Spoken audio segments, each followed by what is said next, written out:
bonsoir aux Olandanga, Stéphanie La Rose, Awana La Rocho. Bienvenue encore dans La Rocho, les belles dames aux Alinda Kunayo, bienvenue. Le Lonaï Awakula Sabino modèle à Suki, on a un ango na mutu. D'ailleurs, c'est un bien ngoniata bambu mabakalinga.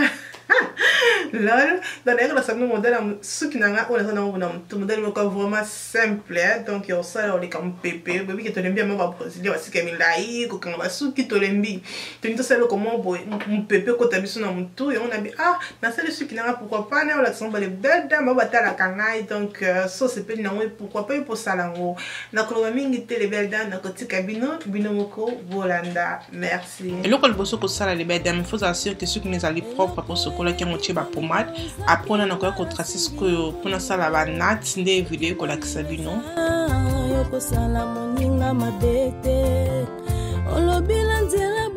Donc on a ça la bouée avant que na kanga mèche né na sala boye pour le quoi ce qui n'est naturel donc non sala on menene non sala ba moyenne pe non sala ngo di natia boye na mutu mais ce que nous sala ngo mekie kakayo menga sala ki ngo moyenne de bo mona neza ki nyoso 10 donc non kanga ngo bongo po e heidenga pourtant no bando kanga mèche et kindinga rapide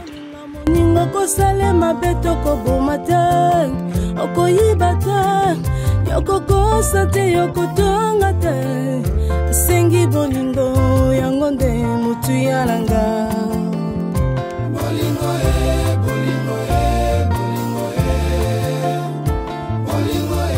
asko suki nanga esili le beda na sali yango 10 ne bozomona wana sko to bando sala mesh na biso donc on a sala la merle hair et on a sala là ya Jamaica twist donc ozwa des suki non c'est la ka paki moko ozwi des suki ongumbi yango bongo ndenge video ezola kisa après okofongola nat moko wana openye yango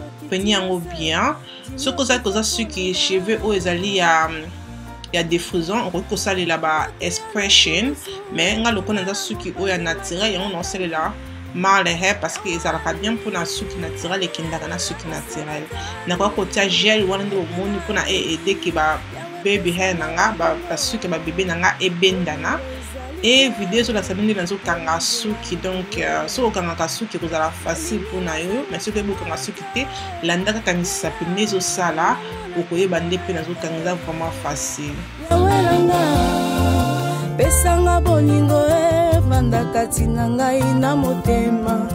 ezala na maloba te na misala na yo nde komona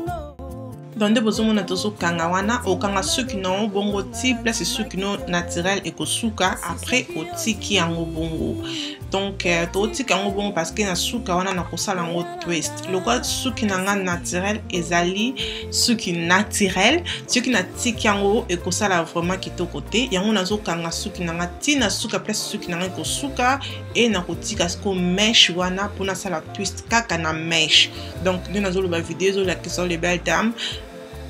pour nous expliquer on était sur nous expliquer comment mais ils a vraiment facile on regarde la vidéo au comment que kanga suki ça facile donc na sali yango minene boy pour na eumela te zwaki ngaka ka ina du temps pour na sala suki oyo o sali suki na kitoko pe o leki mu pepe na mutu air moko et ça la bien to zonga bana de bo moni suki na nga bongo na sali mutu mobimba sikoyo apprendre na comment est-ce ko balulango donc ozo balulango et vidéo zo la tsani na zo obaloli olingi tala vraiment ce que ça vraiment facile les belles dames obaloli olingi to sala ngo boye mutu na biso mobimba nga bolingo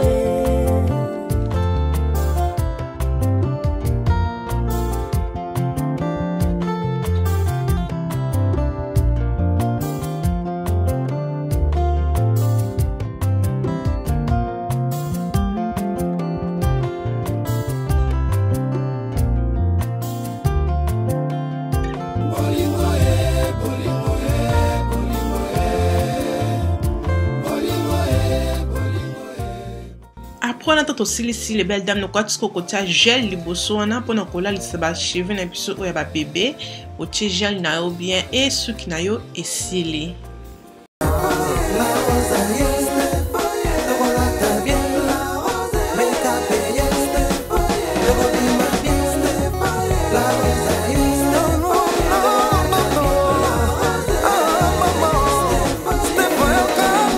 December.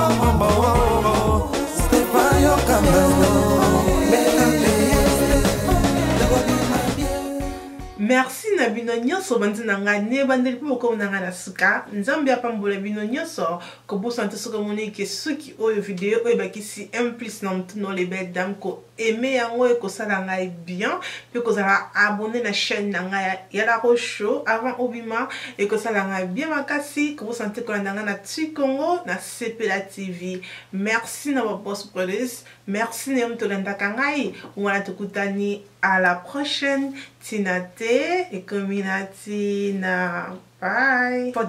Faux de teint ils ont d'abord wana pona ko comme ça biso pembe